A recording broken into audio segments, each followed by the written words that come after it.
Herkese merhaba. Bugün size inanılmaz bir yazılımdan bahsedeceğim. Öğretmenlerin işine çok yarayacak. Özellikle derslerini eğlenceli hale getirecek, öğrencilerini sıkmayacak, öğrencilerin okurken, izlerken ve dinlerken keyif alacağı bir yazılımdan bahsedeceğim. Saniyeler içerisinde istediğiniz dokümana sahip olabileceksiniz. Hemen başlayalım. Google arama motorunu açtığınız sayfada Gmail hesabınızın olduğu bu 9 noktalı bölüme tıklayarak ilerleyelim. Aşağı indiğimiz zaman Notebook Elem sekmesine tıklayalım. İnanılmaz bir yazılım, tekrar söylüyorum. Notebook Elem sayfamızı açtıktan sonra yeni oluştur diyoruz. Yeni oluştur dedikten sonra varsa bir kaynağınız herhangi bir konu üzerinde, ne olduğu hiç fark etmez. Bu Türkçe dersiyle ilgili olabilir, fen bilgisi dersiyle ilgili olabilir. Ben öğretmenler açısından söylüyorum. Ya da İngilizce dersleriyle ilgili olabilir. Herhangi bir ders, aklınıza hangi ders geliyorsa. Onunla ilgili varsa bir kaynağınız değil, birden fazla kaynağınız da olabilir. Bilgisayardan neredeyse buraya tıklayıp o kaynakları seçerek buraya yüklüyorsunuz. Desteklediği formatlar aşağıda zaten görüyorsunuz. Görsel de olabilir, PDF dosyası da olabilir, ses de olabilir, MP3, bir Word belgesi de olabilir. Aklınıza gelebilecek, burada görebileceğiniz her şeyi destekleyen bir yazılım Notebook Elem. Buraya yükledikten sonra dosyanızı, bir tane dosya seçelim masa üstünden ve bakın şu anda yüklüyor.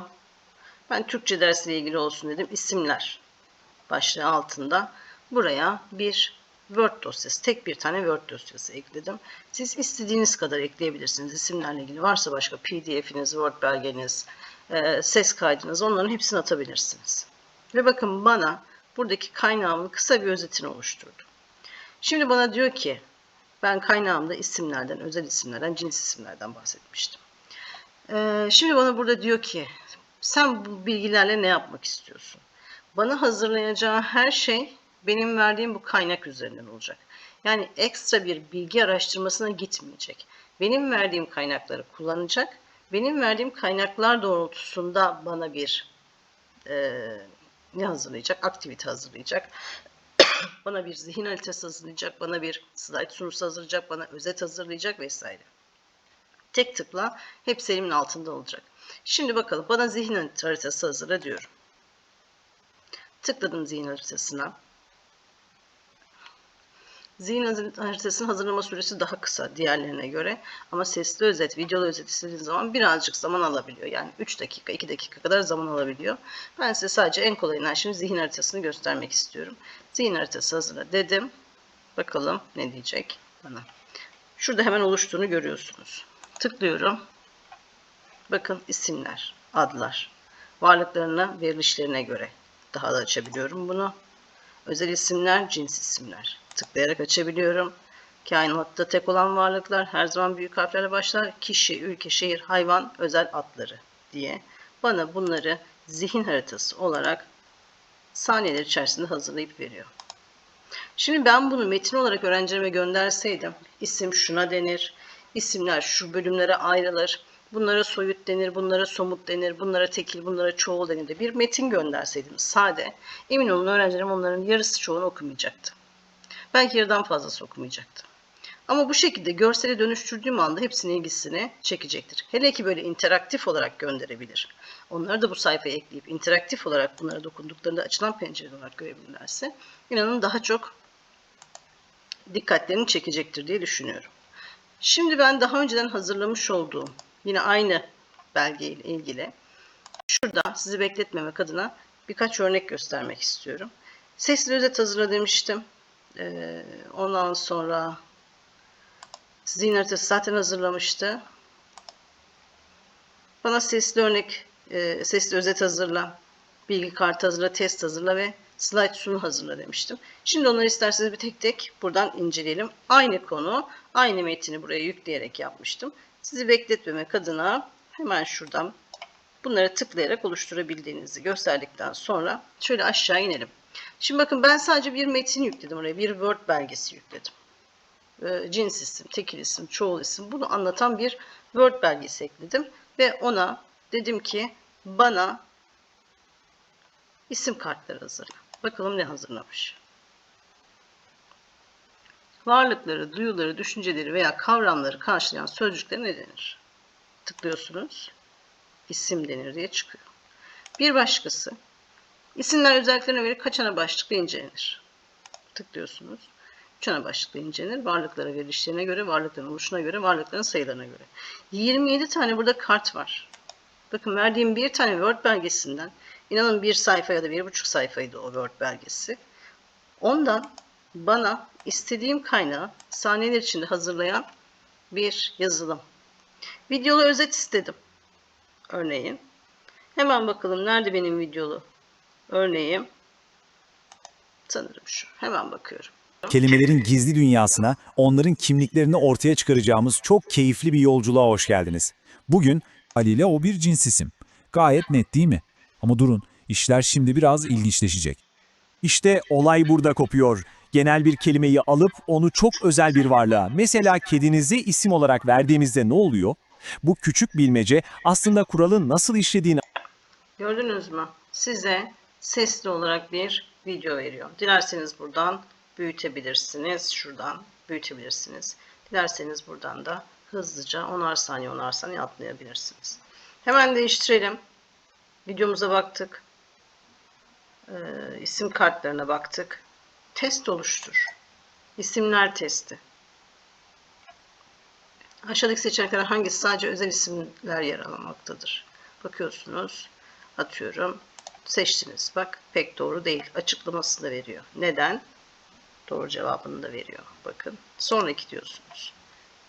Sürü kelimesi hangi tür bir isimdir? Topluluk ismi. Doğru açıklamasını da veriyor size. İlerletiyorsunuz.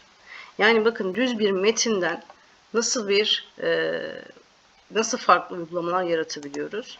Bize bunu Notebook Elem fazlasıyla sağlıyor.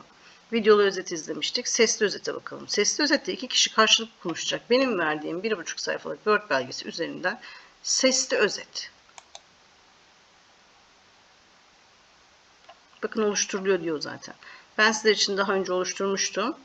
Hemen onu da şuradan bakalım.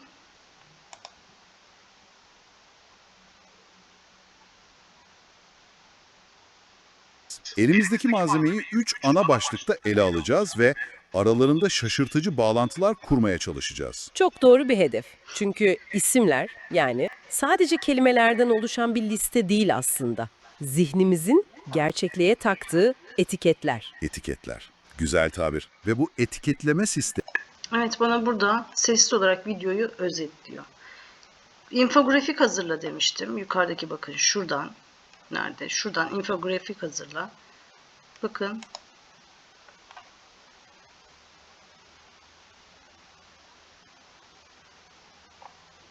Böyle bir infografik hazırlıyor bana.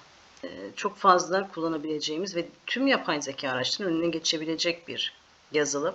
Ama dediğim gibi sadece sizin verdiğiniz kaynakla bilgiler veriyor. Yani farklı bir kaynaklardan ChatGPT gibi ya da Gemini gibi farklı kaynaklardan bilgi araştırması yapmıyor. Sizin verdiğiniz bilgiler, yüklediğiniz dosyalar doğrultusunda size kaynaklar sunuyor. Sadece peki ben Notebook Elem'i bir PDF yükleyince mi kullanabiliyorum? Hayır tabii ki. Hemen şuradan tekrar bir gidelim. Yeni oluştur diyelim. Ve bu sefer kaynak yüklemeyelim de buradan bir YouTube bağlantısı yapıştıralım. YouTube'dan bir bağlantı yapıştıralım. Ben kendi videolarımdan bir tanesini buraya yapıştırıyorum.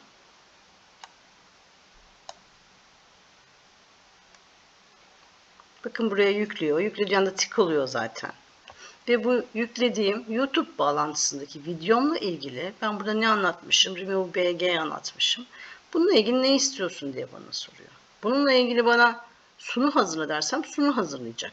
Bilgi kartı hazırla dersem bilgi kartı hazırlayacak. Videolu özet istersen videolu özet yapacak.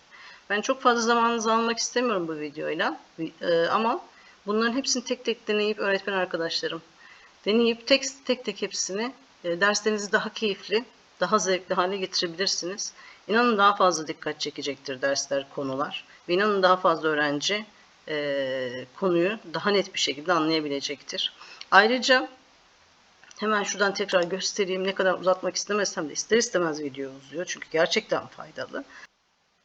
Ayrıca buradaki oluşturduğunuz, bana oluştur diye tıklayarak oluşturduğunuz belgeleri hemen bir tanesine bakalım, isim kartlarına. Bakın şurada 3 nokta seçeneği var.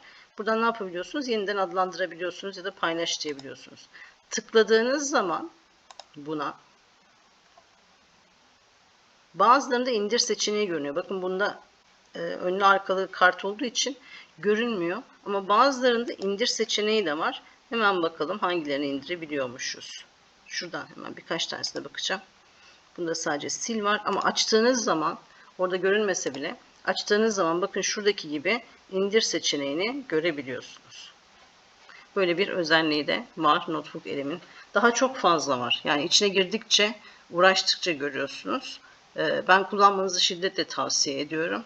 Sınıfın içerisinde ders anlatırken aldığınız notlarla bile Notebook L'me bunları koyduğunuz zaman rahatlıkla farklı içerikler yaratabilirsiniz. Sadece şurada hemen tekrar göstereyim. Sadece belge yüklemiyorsunuz. Bakın bağlantıda kopyalayabiliyorsunuz, yapıştırabiliyorsunuz. Metin de yapıştırabiliyorsunuz. Yani illaki belge olmasına gerek yok. Word belgesi, PDF gibi. Siz kendi yazdığınız metni de buraya yapıştırabiliyorsunuz. Umarım derslerinizde bolca kullandığınız bir yazılım olur Notebook L'm. Videomu beğendiyseniz abone olmayı ve bildirimleri açmayı unutmayın. Bir sonraki videomda görüşmek üzere.